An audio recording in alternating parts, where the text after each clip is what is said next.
Hi guys, welcome back to my next video. നമ്മൾ ഇന്ന് ഇവിടെ നോക്കാൻ പോകുന്നത് ഉണ്ണിമൂന്നിന്റെ ഏറ്റവും പുതിയ സിനിമയായിട്ടുള്ള ഗെറ്റ് സെറ്റ് ബേബി എന്ന് പറയുന്ന സിനിമയെ കുറിച്ചിട്ട്. വിനയ് ഗോവിന്ദാണ് ഈ സിനിമ ഡയറക്ട് ചെയ്തിട്ടുള്ളത്. അതുപോലെ തന്നെ സാം CS ആണ് ഈ പടത്തിന്റെ സ്കോർ ഒരുക്കിയിരിക്കുന്നത്. അതുപോലെ തന്നെ പാട്ടുകളെല്ലാം മ്യൂസിക് ഡിപ്പാർട്ട്മെന്റ് ഒക്കെ സാം CS ആണ്.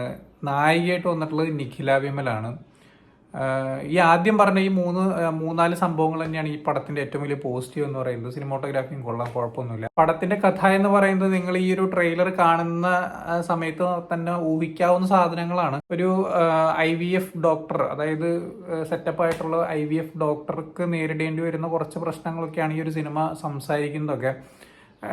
പടം തുടങ്ങുന്ന സമയം മുതൽക്ക് നമുക്ക് പ്രഡിക്റ്റബിൾ ആയിട്ടുള്ള ഒരുപാട് കാര്യങ്ങളാണ് പടത്തിൽ സംഭവിച്ചുകൊണ്ടിരിക്കുന്നത്. കണ്ടന്റ് വൈസ് ഈ ഒരു സിനിമ അത്യാവശ്യം ഹെൽപ്ഫുൾ ആയിരിക്കും ആൾക്കാർക്ക് എന്നുള്ളത് തോന്നി എനിക്ക്. കാരണം ഒരുപാട് പേര് പറയാൻ മടിക്കുന്ന അല്ലെങ്കിൽ ഓപ്പണായിട്ട് സംസാരിക്കാൻ പല കപ്പിൾസും മടിക്കുന്ന സംഭവങ്ങളുണ്ട്. ഈഗോന്റെ പുറത്ത് തുറന്നു പറയാൻ മടിക്കുന്ന ഒരുപാട് കാര്യങ്ങളുണ്ട്. അതൊക്കെ കുറേ കാര്യങ്ങളൊക്കെ, ഒരു 80% കാര്യങ്ങളൊക്കെ ഈ ഒരു സിനിമയ്ക്കകത്ത് പറഞ്ഞു പോകുന്നുണ്ട്. അതുപോലെ തന്നെ ഡോക്ടറോട് കള്ളം പറയാൻ പാടില്ല എന്ന് പറയുന്ന കുറച്ച് സാധനങ്ങളൊക്കെ ഉണ്ട്. ആ ഒരു സംഭവങ്ങളൊക്കെ അത്യാവശ്യം നല്ല രീതിക്ക് തന്നെ വർക്കൗട്ട് ചെയ്ത് എടുത്തിട്ടുണ്ട്. പെർഫോമൻസ് ആയിട്ട് പറയുകയാണെന്നുണ്ടെങ്കിൽ എനിക്ക് ഏറ്റവും ഇഷ്ടപ്പെട്ട പേഴ്സണൽ ഫേവറേറ്റ് എന്ന് പറയുന്നത് നിഖില വിമലിന്റെ പെർഫോമൻസ് ആണ്. നിഖില വിമലിന്റെ ഒരൊറ്റ സീനിലുള്ളത്, അതൊരു ബെഡ്റൂമിനകത്തിരുന്ന് ഉണ്ണിമൂന്തനും നിഖില വിമലും തമ്മിൽ ഉള്ളൊരു ഇമോഷണൽ സീനുണ്ട്. ആ ഒരു സീനിനകത്ത് നിഖില വിമൽ ഒരു രക്ഷയില്ല. അതുവരെ ഉണ്ടായിരുന്നതിന്റെ നേരെ ഓപ്പോസിറ്റ് ആയിട്ട് ഒരു പെർഫോമൻസ് ഉണ്ടായിരുന്നു. അതുവരെ വളരെ ലൈറ്റായിട്ട് ചെയ്തുകൊണ്ടിരുന്ന അവര്, അതായത് ഏതൊരു ആക്ട്രസിനും ചെയ്തു പോകാവുന്ന സംഭവങ്ങൾ കൂടെ ഒക്കെ അവർ പോയി കുറച്ച് ക്യൂട്ട്നെസ്സും കാര്യങ്ങളൊക്കെ ഇട്ടുകൊണ്ട് പോകുന്ന ആ ഒരു ക്യാരക്ടർ ആ ഒരു സീനിൽ എത്തുന്ന സമയത്ത് അവരുടെ ഉള്ളിലെ പെർഫോമർ അങ്ങോട്ട് ഉണർന്നു. ആ ഒരു സീനിനകത്ത് ഗംഭീരമായിട്ട് ചെയ്തിട്ടുണ്ടായിരുന്നു. വളരെയധികം നമ്മുടെ മനസ്സിനെ ടച്ച് ചെയ്യുന്ന ഒരു സീനായിരുന്നു ആ സമയത്ത്. പക്ഷെ ഉണ്ണിമൂന്തന്റെ പെർഫോമൻസ് എനിക്ക് യാതൊരു കൺവിൻസിങ്ങും ആയിരുന്നില്ല. പക്ഷെ അതിന് പകരമായിട്ട് ക്ലൈമാക്സിനകത്ത് സുധീഷിന്റെ അടുത്ത് ആളുടെ വീട്ടിൽ പോയിട്ട് സംസാരിക്കുന്ന ഒരു സീനുണ്ട്. അത് ഒരു രക്ഷയുണ്ടായിരുന്നില്ല കേട്ടോ. അടിപൊളി സാധനമായിരുന്നു. അടിപൊളി ഡയലോഗ് ഡെലിവറിയും കാര്യങ്ങളൊക്കെ. അതുവരെ ഉണ്ണിമൂന്തന്റെ ഡയലോഗ് ഡെലിവറി ഒന്നും തീരെ പോരാതിരുന്ന സമയത്ത് ഉണ്ണിമൂന്തന്റെ ആ ഒരു സമയത്ത് ഉണ്ടായിരുന്ന ഡയലോഗ് ഡെലിവറി ഉണ്ടല്ലോ, ഒരു രക്ഷയുണ്ടായിരുന്നില്ല. അടിപൊളിയായിട്ട് ഇമോഷണലി കണക്ട് ചെയ്യിക്കുന്ന, അല്ലെങ്കിൽ അവർ പണിയെടുത്ത് ചെയ്തിട്ടുള്ള ആ ഒരു ടീം മെമ്പേഴ്സ് എല്ലാം നല്ല രീതിക്ക് വർക്ക് ചെയ്യിപ്പിച്ചിട്ടുള്ള രണ്ട് സീൻ എന്ന് പറയുന്നത് ഈ രണ്ട് പെർഫോമൻസ് ഓറിയന്റഡ് ആയിട്ടുള്ള ആ രണ്ട് സീൻസ് ആയിരുന്നു. അതുപോലെ തന്നെ സാം CS തുടക്കം മുതൽ അവസാനം വരെ പണിയെടുത്തിട്ടുണ്ട്. അപ്പൊ പാട്ടുകളെല്ലാം അത്യാവശ്യം തരക്കേടില്ലാത്ത സാധനങ്ങളായിരുന്നു. ബാക്ക്ഗ്രൗണ്ട് സ്കോറും അത്യാവശ്യം കൊള്ളായിരുന്നു. ഇമോഷണൽ സൈഡിൽ വരുമ്പോൾ കൊടുത്തിരിക്കുന്ന സ്കോറും അത്യാവശ്യം നല്ല രസമുണ്ടായിരുന്നു.